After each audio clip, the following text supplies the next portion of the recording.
Ce drame avait créé la stupeur dans la région de Bastelli et au-delà.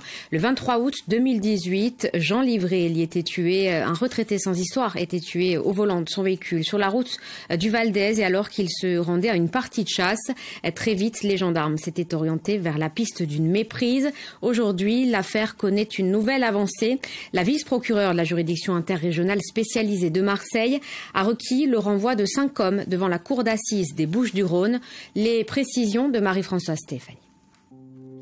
L'assassinat de Jean Livré constituait une erreur de cible et s'inscrivait dans un lourd contentieux opposant notamment Alain Louquigne et ses alliés du Petit Bar à Guy Ortsogne, lequel était allié dans cette guerre avec Anto Moretti ainsi qu'avec le clan Mattei. C'est une des conclusions de la vice-procureure de la JIRS de Marseille. Dans son réquisitoire de 120 pages que nous avons pu consulter, la magistrate demande le renvoi de 5 hommes devant la cour d'assises des Bouches-du-Rhône. Guy Ortsogne, considéré comme le commanditaire, pourrait comparaître pour complicité d'assassinat, Anto Moretti pour assassinat, Olivier Desmontes, Christophe Chipilit et Marc-Antoine Mattei pour association de malfaiteurs. Le 23 août 2018, vers 6h30 du matin, Jean Livré, un paisible retraité de Bastelli, se rend à la chasse. Il est pris sous le feu de plusieurs tireurs, décède quelques minutes plus tard. Une tragique méprise. L'homme ciblé était en réalité Alain Louquigne, un habitant du village.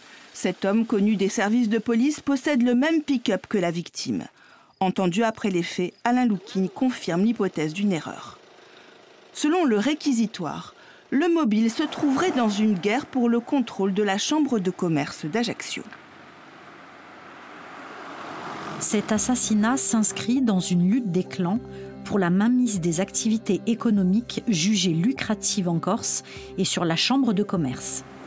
La chambre de commerce, un établissement qui suscite depuis des décennies d'importants appétits, selon la justice.